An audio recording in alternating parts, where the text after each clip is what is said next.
diduga pada kanker anak ini terjadi mutasi gen gitu ya. Mutasi gen yang mengkode tadi sel-sel tersebut akhirnya, sel tersebut tidak mati tapi malah bertumbuh secara berlebihan gitu, kehilangan kendali. Seberapa penting deteksi dini kanker anak, serta kapan nih waktu yang tepat bagi orang tua untuk segera mencari pertolongan medis sih? Untuk tanda-tandanya itu sebenarnya tergantung dari, jenis kankernya ya, Mbak, ya. Jadi kita tidak bisa spesifik dari umur segini nih mulai kelihatan gejalanya, nggak bisa.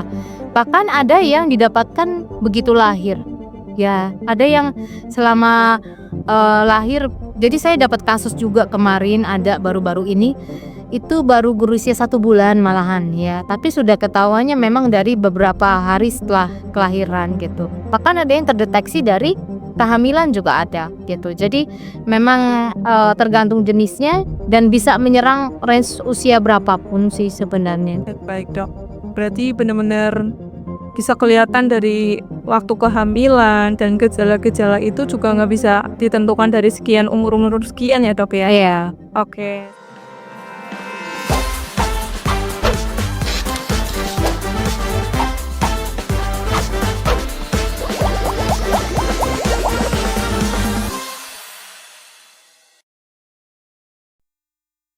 Assalamualaikum warahmatullahi wabarakatuh. Halo sahabat HI, kita balik lagi di Sapa HI, suara podcast Harapan Ibu. Podcast yang bakal nemenin sahabat HI ngobrol santai seputar dunia kesehatan langsung dari studio Rumah Sakit Umum Harapan Ibu Purbalingga.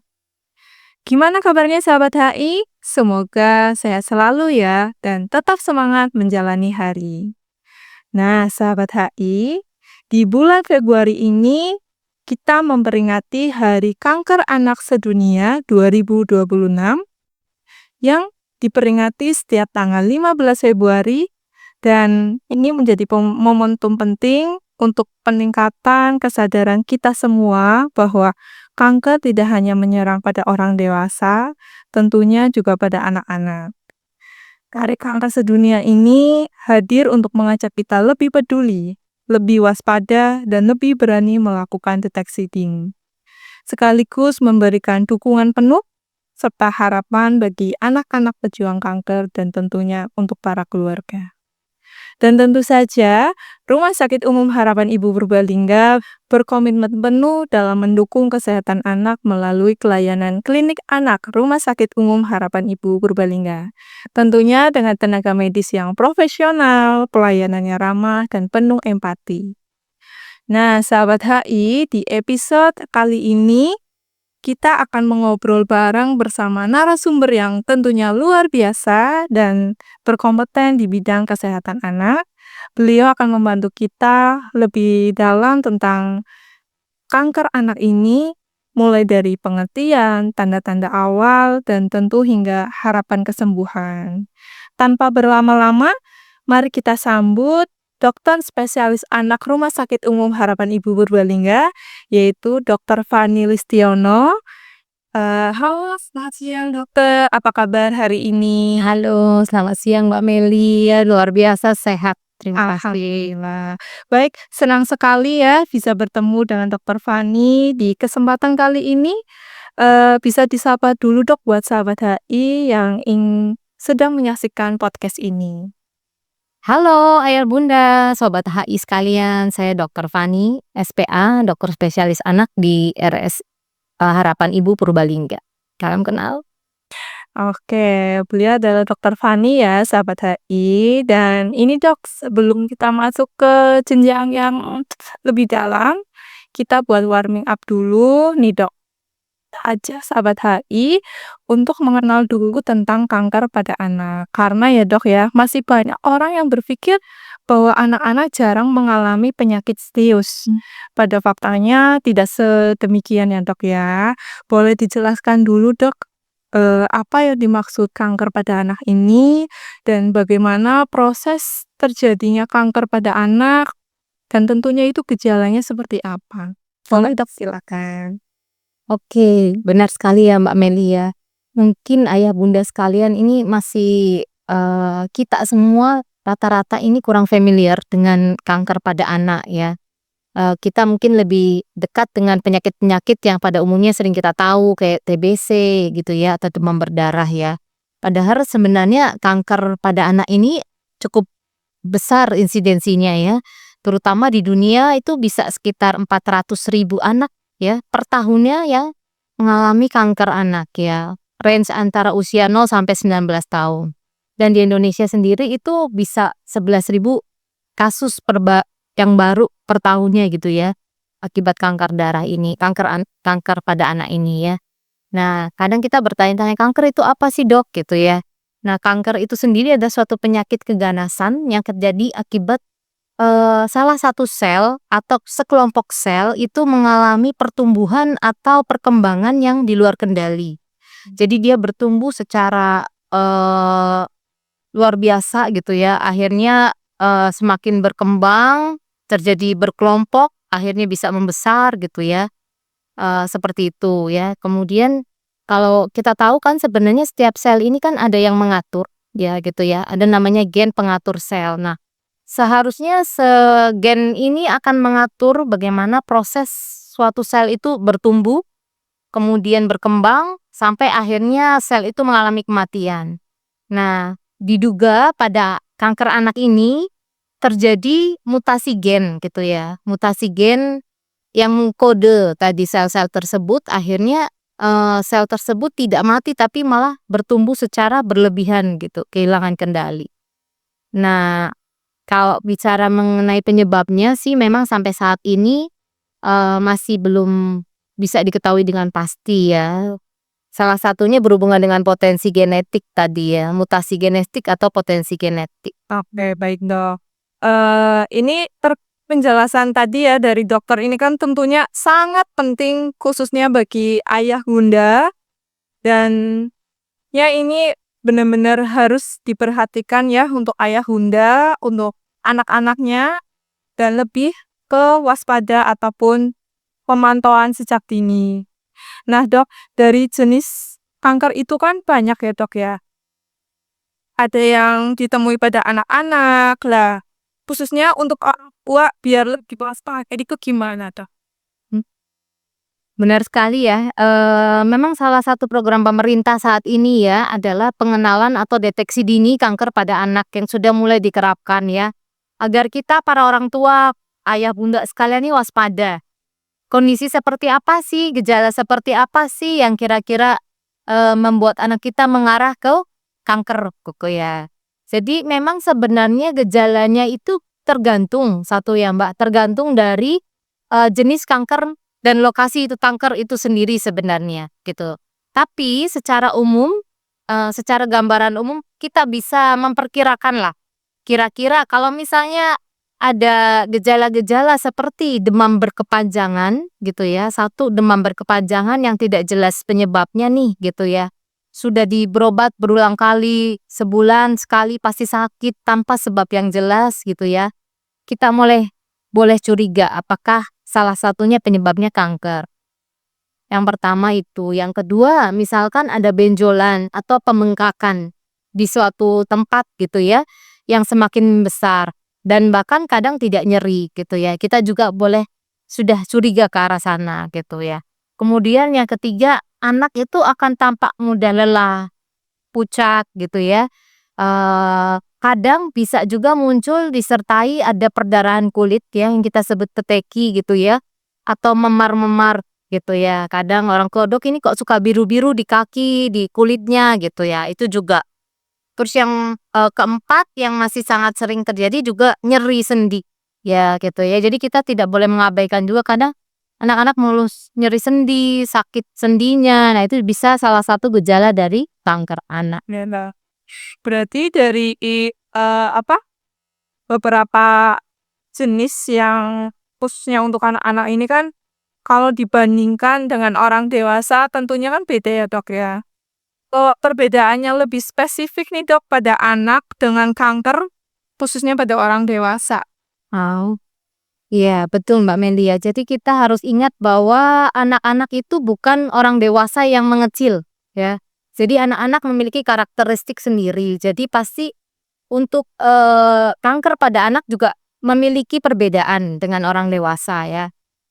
Beberapa di antaranya yang pertama adalah penyebabnya ya Mbak Meli ya. Kalau pada orang dewasa kita seringkali kanker itu berhubungan dengan lifestyle ya atau gaya hidup ya, atau pengaruh lingkungan ya. Seperti misalnya kanker paru-paru ya akibat merokok ya, kanker serviks ya, kemudian, atau pengaruh zat-zat radioaktif seperti misalnya kanker payudara dan sebagainya gitu ya.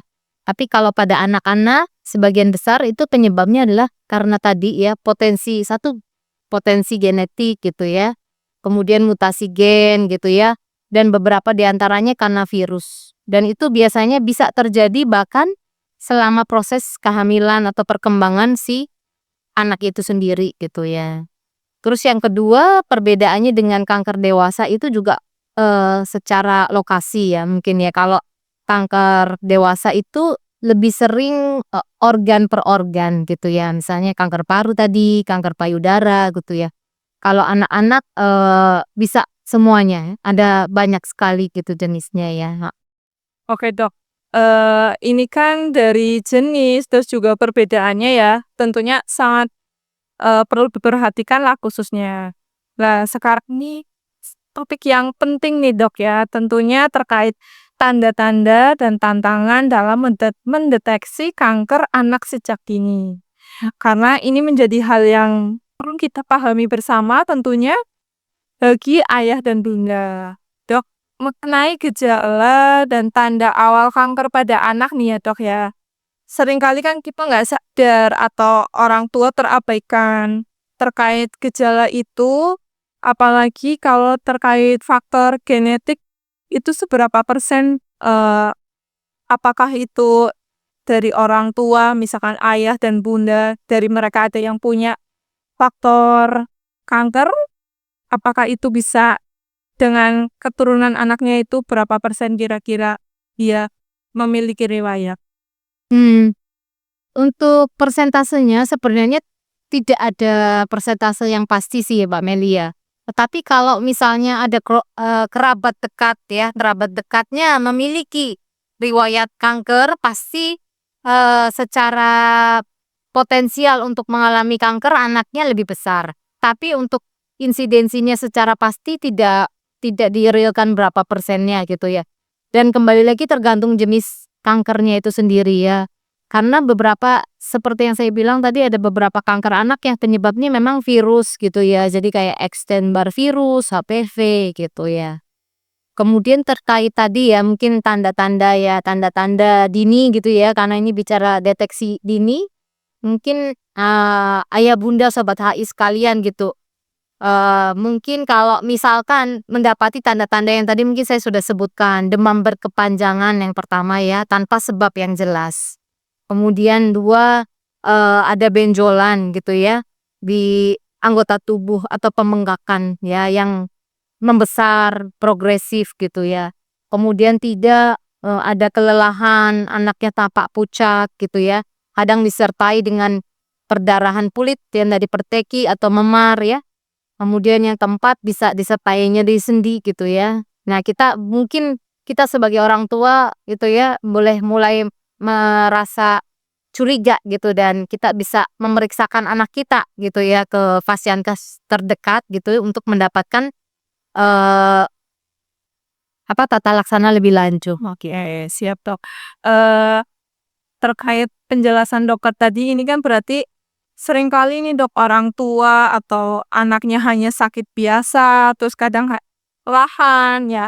Menurut dokter sendiri, tantangannya terbesar nih bagi orang tua dalam mengenali dan menerima diagnosis kalau anaknya memiliki riwayat kanker tersebut. Ya. Memang menjadi suatu tantangan yang berat sekali ya ketika anak kita pasti terdiagnosis, kanker ya.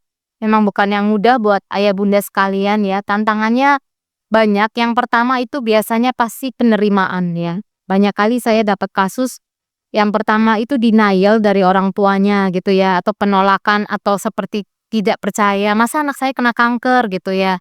Kadang beberapa malah mungkin maksudnya baik gitu ya, tetapi ketika dia minta second opinion mungkin larinya ke kayak semacam pengobatan alternatif gitu ya, yang akhirnya malah memperlambat proses pengobatannya gitu ya. Karena biasanya dimulai dari itu, merasa nggak yakin, "Masa anak saya kena kanker?" Gitu. Akhirnya dia berusaha mencari jawaban ke sana ke sini gitu ya, akhirnya pengobatannya terlambat. Kemudian tantangan yang kedua selain setelah penerimaan, tentu kita ketahui bahwa kanker ini kan suatu penyakit kronis ya Mbak Meli ya. Jadi pengobatannya itu akan panjang ya, melelahkan ya. Jadi secara psikologis pasti orang tua juga mengalami tekanan, stres, kecemasan ya, kekhawatiran anak saya sembuh nggak gitu ya. Berapa lama pengobatannya gitu ya. Itu tantangan kedua ya. Jadi faktor psikologi stresnya. Dan yang ketiga, yang tidak kalah penting ketika orang tua sudah mengalami proses pengobatan melewati kedua itu adalah termasuk perubahan dari kehidupan mereka.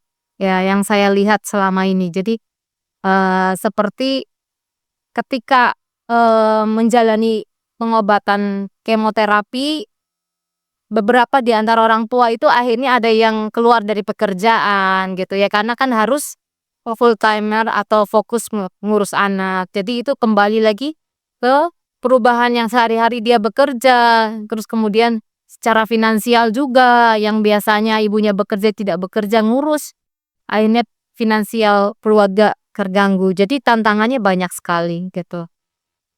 Menurut dokter sendiri nih, dari tantangan, dari penjelasan yang dokter tadi jelaskan, nah, seberapa penting deteksi dini kanker anak, serta kapan nih waktu yang tepat bagi orang tua untuk segera mencari pertolongan medis sih? Hmm.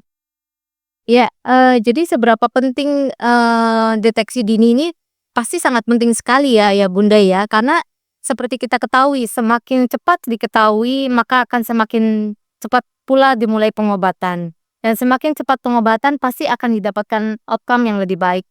Sebenarnya kalau di data WHO ya, keberhasilan kanker ini di negara berkembang memang masih agak rendah gitu ya, bisa hanya 30%. Tapi di negara maju sebenarnya hasilnya udah sangat bagus Mbak Meli ya, bisa 80% gitu. Jadi kunci keberhasilannya adalah deteksi dini gitu ya, atau penemuan dini kasus kanker anak gitu ya. Nah, kapan kira-kira ayah bunda ini perlu untuk segera membawa anak, ayah bunda sekalian ke fasilitas terdekat?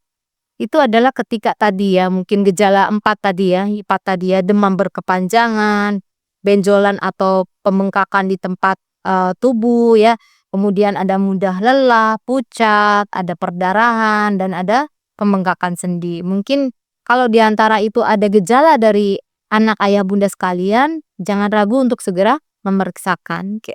Oke.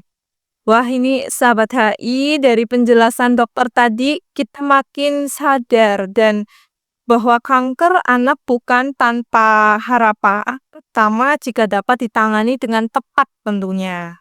Dan menurut dokter, bagaimana peluang kesembuhan kanker pada anak jika ditangani dengan tepat dan sejak dini nih tentunya? Mhm. Iya, mungkin kembali ke data tadi ya, sebenarnya kalau dari data yang di WHO, angka kesembuhan kanker dari tahun ke tahun itu semakin meningkat sebenarnya Mbak Melia. Jadi kalaupun di data yang terakhir itu secara WHO sekitar 20-30%, tapi ini kan di negara berkembang ya. Di negara maju itu bahkan bisa sampai 80%, dan kalau tidak salah di Indonesia sendiri bisa 50-60%. Satu, tergantung dari jenis kankernya sebenarnya. Kemudian dua, tergantung dari stadium atau stage-nya gitu ya. Kanker yang apakah deteksi dini tadi itu ya, apakah lebih cepat ketahuan gitu ya. Oke, dan aku mau tanya nih dok, dari kanker anak ini, dari tanda-tanda itu perkiraan untuk anak, kira usia berapa tanda-tanda itu kelihatan? Oke. Untuk tanda-tandanya itu sebenarnya tergantung dari, jenis kankernya ya, Mbak, ya. Jadi kita tidak bisa spesifik dari umur segini nih mulai kelihatan gejalanya, nggak bisa. Bahkan ada yang didapatkan begitu lahir, ya. Ada yang selama, lahir Jadi saya dapat kasus juga kemarin ada baru-baru ini, itu baru berusia 1 bulan malahan ya, tapi sudah ketahuannya memang dari beberapa hari setelah kelahiran gitu. Bahkan ada yang terdeteksi dari kehamilan juga ada gitu. Jadi memang, tergantung jenisnya dan bisa menyerang range usia berapapun sih sebenarnya. Baik, Dok. Berarti benar-benar bisa kelihatan dari waktu kehamilan dan gejala-gejala itu juga nggak bisa ditentukan dari sekian umur-umur sekian ya, Dok, ya? Iya. Oke, selain pengobatan medis nih ya, Dok, ya, tentunya seberapa besar peran orang tua, terus keluarga nih dalam mendampingi anak selama menjalani pengobatan? Ini ya, dukungan orang tua ya, betul sekali, yang pasti kita tahu bahwa support system terbaik itu pasti dari keluarga ya, dukungan keluarga itu yang paling utama ya. Jadi, sudah pasti, secara emosional ya, keluarga bisa mensupport misalnya memberikan anak merasa yakin dia ditemani, dia tidak sendirian gitu ya. Dari sisi psikologis juga dia akan merasa lebih tenang dan nyaman gitu ya, kalau ada dukungan dari keluarga gitu. Terus ya pasti, secara keseluruhan lebih baguslah kalau memang ada dukungan dari keluarga. Oke, berarti dukungan dari keluarga ini benar-benar sangat penting untuk mendampingi untuk anak-anak yang sedang berjuang terhadap kanker anak ini. Nah, dukungan ini tuh, khususnya ya, Dok, ya, dari segi sosial juga sangat berpengaruh, terus dari segi medis, psikolog juga berpengaruh. Lah, pertama dari segi sosial nih, Dok, itu gimana cara kita, menerima terkait kalau sedang berjuang kanker ini? Mungkin. Ya, jadi memang, terapi atau pengobatan untuk kanker ini kan bersifat komprehensif ya Mbak Meli ya. Jadi kita butuh kerjasama dari semua aspek, bukan hanya medis atau istilahnya pengobatan saja gitu ya, tetapi juga perlu ada di situ aspek psikologis tadi ya. Beberapa ada yang kita konsulkan ke psikolog, bahkan kita bergandengan tangan juga kalau perlu ya, untuk, menemani anaknya, menemani orang tuanya gitu ya. Kemudian di situ juga ada dari gizi, secara nutrisi kita juga perlu gitu ya. Kemudian seperti yang Mbak Meli bilang sosial ya. Nah ini, sekarang ini semakin berkembangnya, kemajuan zaman ya, semakin banyak, kelompok-kelompok sosial gitu ya. Jadi kayak sudah ada tuh, apa namanya, paguyuban untuk ibu-ibu ya, atau orang tua dengan survivor kanker gitu, yang dimana mereka akan saling menguatkan, mensupport gitu ya. Biasanya ada pertemuan yang rutin gitu, mereka menggalang dana ya. Saya rasa itu salah satu bentuk, support system yang bagus sekali secara sosial gitu ya. Agar ayah ibu juga nggak merasa sendiri gitu, bahwa ada banyak orang di luar sana gitu, yang mengalami hal yang mungkin lebih buruk gitu ya. Wah, sahabat HI, luar biasa sekali obrolan kita hari ini ya. Banyak hal penting yang bisa kita pelajari, mulai dari mengenal kanker anak, memahami tanda-tanda awal, dan hingga pentingnya peran keluarga untuk deteksi dini ini. Dok, sebelum kita menutup podcast ini ya, boleh dokter menyampaikan pesan singkat untuk para orang tua ataupun sahabat HI agar makin peduli terhadap kesehatan anak dan tidak ragu melakukan pemeriksaan sejak dini. Halo ayah bunda, jadi saya mau mengingatkan ayah bunda dan sobat, HI sekalian. Jadi ketika kita mendapati anak kita misalkan, memiliki sakit yang berkepanjangan, sudah berobat kemana-mana belum ada perubahan, kemudian ada gejala-gejala tambahan lain seperti yang tadi sudah disebutkan, mari bawa anak kita segera ke vaskes terdekat untuk menjalani pemeriksaan lebih lengkap gitu ya. Karena sebenarnya kunci keberhasilan dari penanganan kanker pada anak ini terletak pada deteksi dini gitu ya. Jadi dengan deteksi dini yang, semakin awal kita harapkan, outcome yang lebih baik buat anak kita. Jadi anak kita bisa tumbuh sehat, kuat gitu dan memiliki harapan yang lebih bagus gitu. Jadi ayah bunda jangan ragu ketika ada merasa anaknya memiliki gejala-gejala tadi, segera kembali bawa periksakan, gitu. Baik Dok. Ini terima kasih ya Dokter Fani untuk waktunya dan ilmunya yang sangat bermanfaat ini. Semoga obrolan ini juga bisa menambah wawasan dan menumbuhkan kepedulian kita semua terhadap kanker anak. Oke, dan sahabat HI, ingat ya, bagi ayah dan bunda yang ingin berkonsultasi terkait kesehatan anak, Klinik Anak Rumah Sakit Umum Harapan Ibu Purbalingga siap menjadi pilihan. Tentunya melayani dengan tenaga medis yang profesional dan fasilitas yang nyaman. Saya Meli Rahayu, pamit undur diri. Sampai jumpa di Sapa HI, suara podcast Harapan Ibu berikutnya. Ingat ya sahabat HI, bersama kita kuat, bersama anak tumbuh hebat. Sampai jumpa dan salam sehat untuk kita semua. Wassalamualaikum warahmatullahi wabarakatuh.